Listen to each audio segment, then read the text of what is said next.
So help me, I suck in bed. What do I do? Go through this.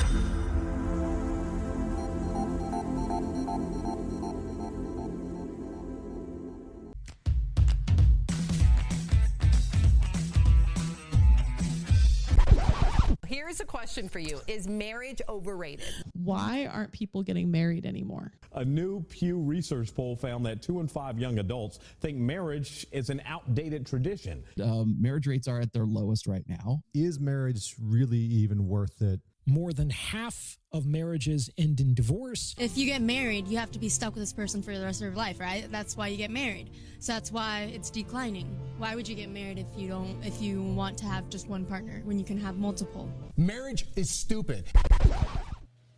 Welcome to the Married AF podcast, the self-proclaimed greatest marriage relationship podcast in the world. We're your hosts, Matthew and Monica Powers. Got a serious question, baby. I hope you're ready for it. Is it serious? For someone, here's my thought. Somebody listening, this is going to resonate for. I'm sure of it. You don't want it to. Anyone listening has maybe, I would say the vast majority of people, especially men, have probably thought about this. They've worried about this. They've been concerned that this could be a problem for them. But there's going to be someone out there that says, this has to be about sex. I don't even know where this is going, but this has to be about sex. It is. It is. Especially if a man's worried about it. Well, then that's the brain of men a lot of the time. All right. But they're concerned about this. But there's going to be someone out there that's going to say, oh, no. Oh, no. And there may be a wife out there that's saying, yep. And we're here to try and fix that. So the topic of today, the question of today is, what if I suck in bed? It's a legitimate fear. Men are scared to death of this. I think there may be some women too. But what if I suck at sex? What in the world do I do? Well, I'll say this. If we would have all left it the way God had it designed, where you just sleep with the person you marry, no one would have to think about this. This is 100% true. Because no one would know. You know what? Episode over. That's all you need to know. Just do it the way he created it. But. Of course we didn't. We screwed it up. I love how it's been put in our church so many times. God made it. We broke it. Jesus fixed it. Plain and simple. We screwed it all up. We suck. So, but when it comes to sex, what do I do if I suck? How do you know if you suck? Bam. Here it comes. Oh. I've got ways to tell that maybe, just maybe, you are struggling in this area. And maybe you do kind of suck at sex. Wait, what? Things to be able to recognize in your sex life of, hey, maybe I'm not so great at this. But we're not just going to point out the bad. I cannot wait to hear this. We're also going to give you some tips of things you can do to hopefully improve your sex life. That way, if you suck right now, maybe you won't suck forever. You'll be happier. Your spouse will be happier. And this goes both ways. Okay, so you know all of the questions. Yes, I know all of the reasons. I've got them right here. Right. But have you diagnosed yourself yet? No. I don't feel like I should. Should I? Well, I don't have any complaints. But I'm curious because if that's a dude thing to think about, because honestly, I don't think about it. I mean, I can kind of diagnose as we go through. That's just TMI. Well, for other ears. It very well could be. But I mean, how did you find this? It was an article I found while eating lunch one day. I was like, you know what? Oh my gosh. Bam, this is probably going to be good. What is your research history like? Let's not talk about that. Oh my gosh, that needs to be an episode. It should be. No, this one actually came from a website, marriage.com. Oh, okay. So, and that's, they're reputable sources. Okay. I'm not looking for. You didn't get this from The View.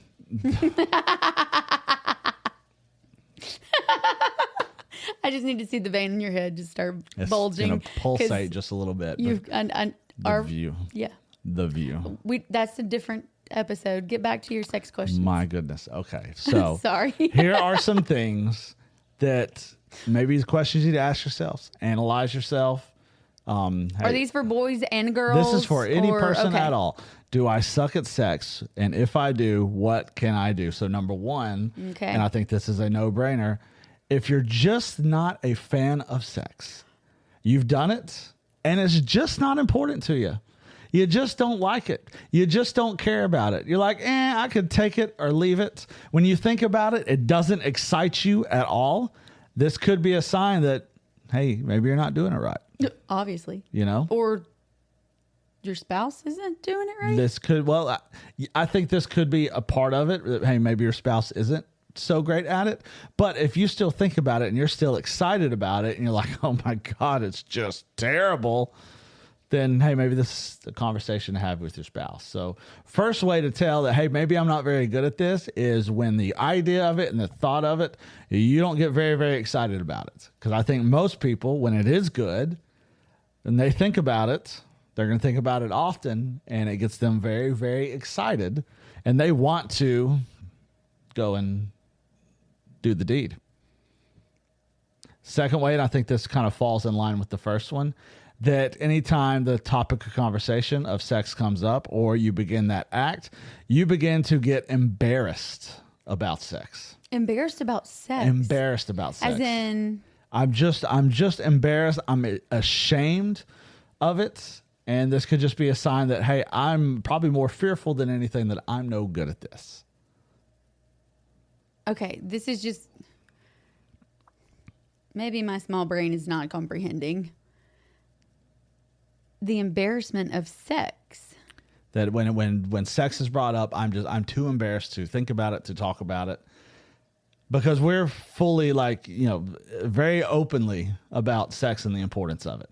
And I think, as in you and I, yes, or culture in general. Well, culture in general has got it all wrong, right? But I think if you can talk openly with it, and not just saying in every conversation, hey, let me tell you about sex.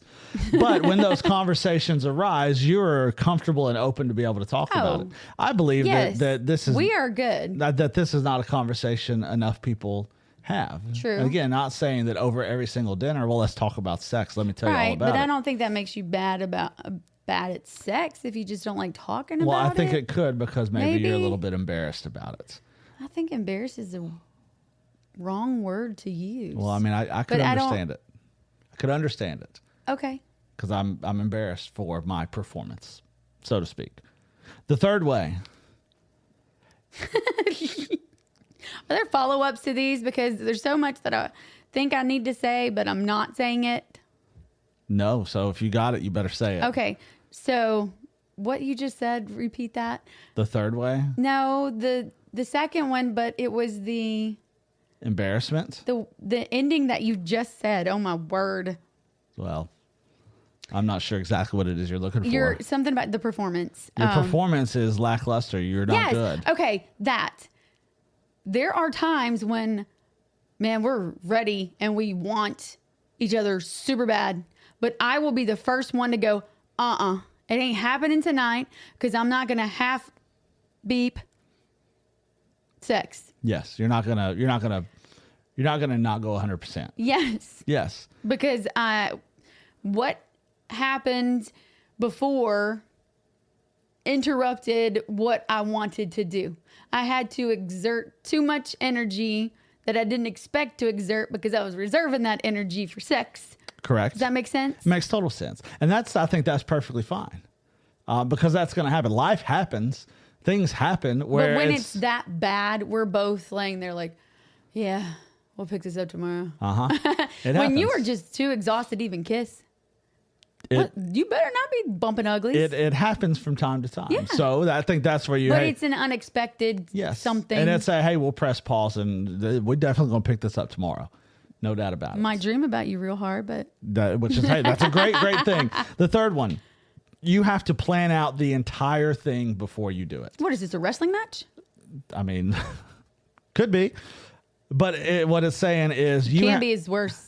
You have to have some of the people in the business I still know. You have to have the whole thing planned out. Like I need 1, 2, 3, and that's it. It also says that you stick to the same 1 or 2 moves, and there is no flavor in it at all. I could see that being the case. The fourth way, your partner seems very disinterested in sex.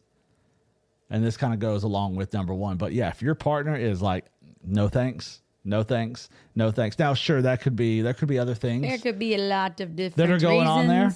Maybe they're getting it from somebody else because you ain't interested, or you suck. Or you suck. And I think it could be a legitimate thing that, hey, maybe you're just not so good. And it's just not happening. Fifth one, you've never asked your partner what they like in bed. You've never had the conversation of, hey, I really like this and I want to try this. Sex menu, people, sex menu. Go get the sex menu. Talk about it. Test kitchen it. Write the book, Matthew Powers. Yep. We'll get there at some point in time, maybe. No. But you never ask your partner what it is they like. I think it's very, very important to ask your partner, what do you like? What do you want? Not one of those weird in the moment, oh, you like that? You like that? That kind of weird stuff that you see in movies. Yeah, no, that's not real. I mean, I'm sure that happens. And if that's you, that's probably a sign that, hey, maybe you're not doing this totally correct. But in a non-sexual moment, you bring it up and you talk about it. Couples retreat is what I think about. Oh, yes. With Trudy. Yes. What she calls him daddy. Yes. He hates all of it. Hates every bit of it. But he doesn't care. But he does. Because he's trying to get over his wife. Mm-hmm. But, yeah, you can't just, you can't go about it that way. You got to. Not in the moment. Not in the moment. Talk about it beforehand or after or any other time. Say, hey, I want to talk about this. It's been on my mind. I would like to do this. And don't do it right before you jump the gun of, we're about to get it on, or in the moment of maybe a little foreplay. That's not the time to start that conversation. No, have it outside of that, for sure. That way your partner. Maybe when no one is thinking about sex. Yes, well, and I mean, you're always thinking about sex. It's a dude thing. It's fine. But that way your partner can kind of digest it a little bit. Like, okay, because speaking for us and there's others out there, hopefully, we can have the very open dialogue where it's say, hey, I want to try and this, and this. And it may be wild and crazy, but we have a very non-judgment test kitchen. Like, hey, as long as we're not harming each other, ourselves, or our relationship, sure, we'll give it a shot. Doesn't matter what it looks like, but we're going to give it a shot. Or bringing another person in. Absolutely. That's not on the table, never will be on the table. That's non-negotiable. But everything else, it's like, all right, well, let's give it your partner may need a moment to digest that and be like, okay, all right, okay, we will certainly get there. Another way where you might not be good at this. How many of these do you have? I got about 4 or 5 more, and then we're going to get ways that you can try to overcome this. You treat sex like just another task. This kind of goes to me with the schedulable sex, which is not for us, and it can work for some people. But if you allow it to be just something on the schedule, like, oh God, I got another 8 a.m. meeting. Oh, I hate this meeting. I have to do it every week. If it can become like that, then that's you're probably not very good at it. Another one, you never engage in foreplay. You only get right to the point. You're thinking. I don't understand how you get right to the point if you don't have some kind of something. No. Well, you have to have some kind of something. And foreplay because if you're already sucking at it, how are you supposed to get the other one where they need to be to jump right to it? Oh, you're exactly right. And I think, foreplay goes a lot further and begins way ahead of time, not just the 5, 10 minutes, 15 minutes, however long before. I mean, you can initiate this a whole day in advance. Yeah. And it's way better when you do that, but we'll get to that. Another one, you are only focused on yourself. Eesh. And I think this is a huge one. When you're worried about you and what you're getting and how you're feeling, yeah, you can totally kind of, it can be bad. Very, very bad for the other person. I don't know that means you suck, though. And I think it could. It doesn't only mean that you suck, but it definitely could because your partner is not getting. You suck as a person. Well, it means your partner's not getting what they want or what they enjoy. Another one, you keep apologizing. Could you imagine that? You keep apologizing over and over and over again. What are you apologizing for?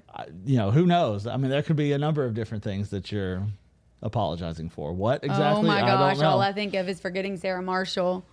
Does it hurt you? Because it hurts me. Would you do that for me? No! God put our mouths on our face for a reason. No. Last God couple was here. a city planner. I'm sorry. Last couple here.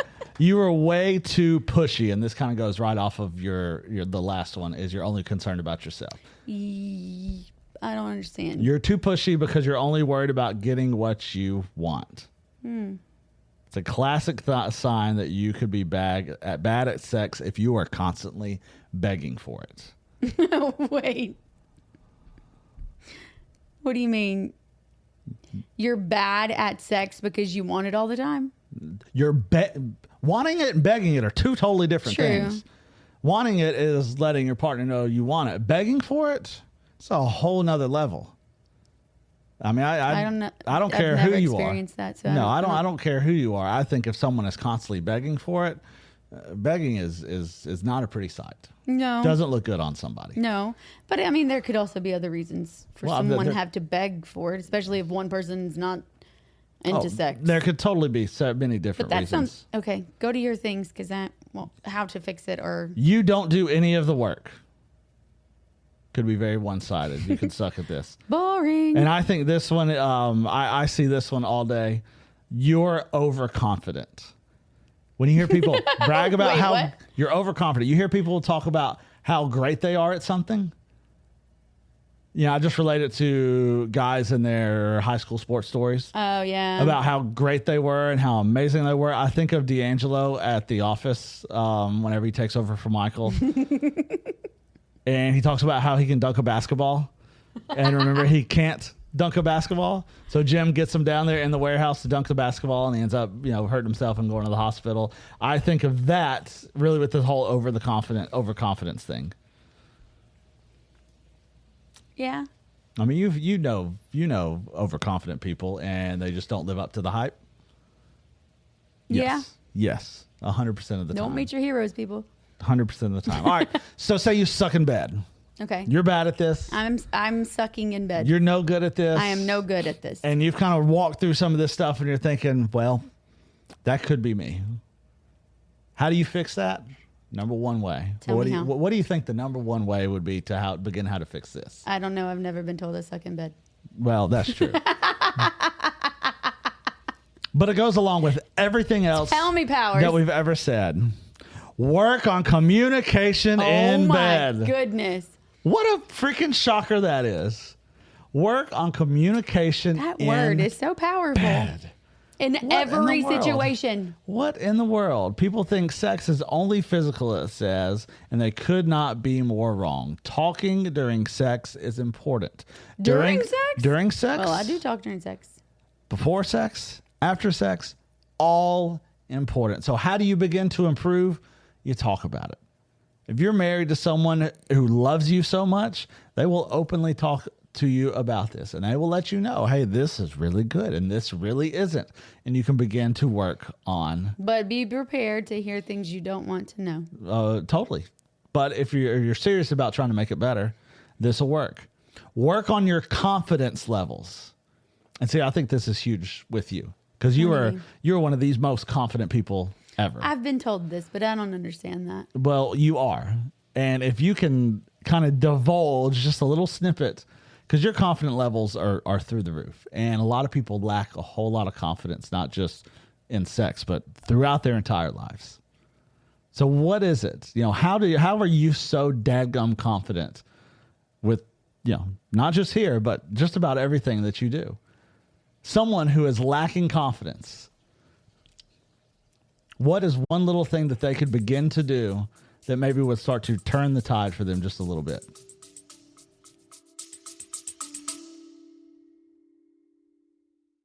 What's up, guys? Steve here with the Balance of Grace podcast. Do you ever feel like sermons skip the chapters you're living in? What? Like church turned into a TED Talk after a concert? Well, at the Balance of Grace, we ask real questions, wrestle with real doubts, and yeah, we leave room for some laughs along the way. Ooh. But make no mistake, prophecies are unfolding, and this isn't dress rehearsal. It's the final act. The gospel isn't a vibe, it's a rescue plan, and lukewarm doesn't cut it. From scientific proof to spiritual warfare, this is where faith is not blind.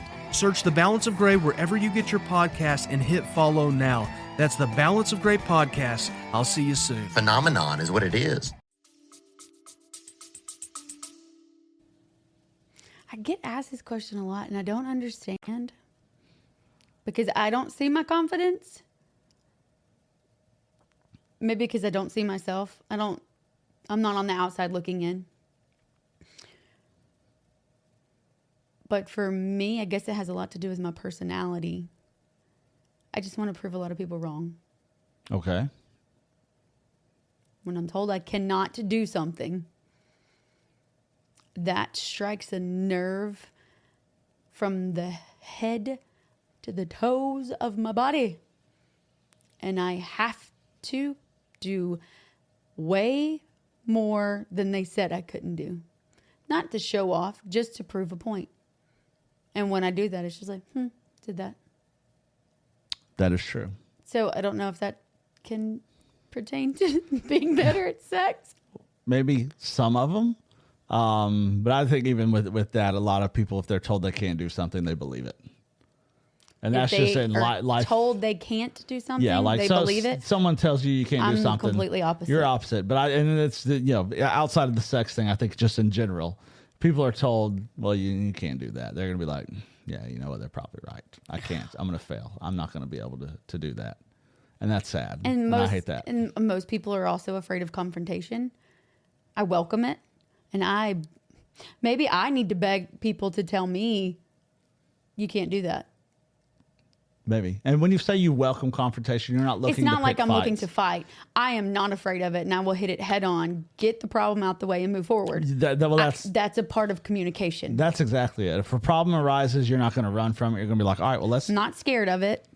I'm not scared to talk about it. I welcome knowing you have a different perspective than I do.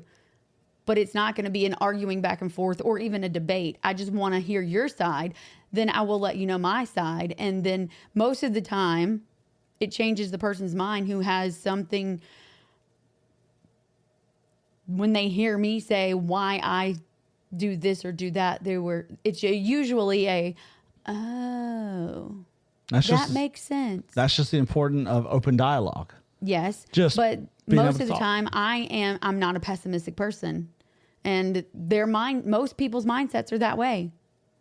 And I'm the one who's going to find that itty bitty ounce of light in whatever destruction is going on.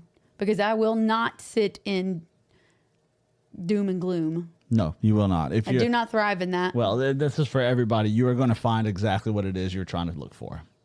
Period. Whether it's good, whether it's bad. You will speak it to existence. No matter what the situation is, you're going to look for that. You're going to find that. So when it comes to your confidence, I mean, remember what the Lord says about you. You are his masterpiece. Absolute masterpiece. So that goes along for everything. But how to overcome when you suck in bed? Here's another one. And we talked about this briefly. Try new things. Appetizers. What are your appetizers? What's going to get you to the main course? What's going to help lead you there, which leads into foreplay, which, earlier, one of the things you don't engage in foreplay, you don't like foreplay. Well, that's going to be one of the things. Try something new. Try something brand new. What this says is switch things up. Do things different. It says play a dirty game. Try role playing with one another. Hey, it works. It can be great. It can be a lot of fun. Go to the test kitchen. Figure it out. Like we said earlier, hardly anything is off the table. Try it out. It may work, and it may change things for the better. Here's another one that I like. Dedicate a night to your partner's needs. Strictly your partner's needs. Where you're not worried about what happens to you. You're not worried about getting yours. You're not worried about what feels good to you and making sure that you're satisfied. Dedicate a night strictly for your partner. Dedicate everything to them and making them get what they want. I feel like that could turn into an issue long term. Why is that? Because when you are only pushing for one person on that at that time, they're going to be more excited about that day for them than the day for you. That is true. I could see that. Now, my hope would be that if this is you and you do something like this, that it can become something that is worked in regularly, where you are focused on your partner's needs, but that's reciprocated from them to you. And that's the way it's supposed to be. Right. It just goes back to making sure you're doing everything for your partner. And if both of you are doing that, oh, buddy, things are going to be great. But we are selfish people. We are selfish people and only worried about ourselves. The next one, work on your emotional connection. Explain. Well, I'm not very emotional. I disagree. You have to have a strong emotional connection with your spouse. Okay. And if that's not there, I feel that kind of emotion, absolutely. But if that's not there, the way I was understanding that was you want to cry a lot, or you have feelings for how weird things. Strong your emotional connection is with your I understand spouse. that. That's something, because the physical side of it is never going to excel if the emotional side of it is not stronger than ever. Yes. So you need to work on your emotional connection. But how do you do that? Intentional time with each other, focusing on your partner's needs, making sure you're meeting each other's Putting needs. them at number 2? Yes, putting them at number 2 in your life, above yourself and above your children and above other people. And you begin to do that, work on their love languages, understand their love language, make sure you are working towards their love language so they know how much they are loved. And then that just builds the emotional connection. Spend quality time with one another. Put these phones away. Don't sit on opposite sides of the couch scrolling TikTok or Instagram or any of that stuff. Spend intentional time together, works on the emotional connection. I like that. This one kind of goes along with try new things, but actually give foreplay a shot. and let it start way in advance, even days in advance. Explain. Give me an example.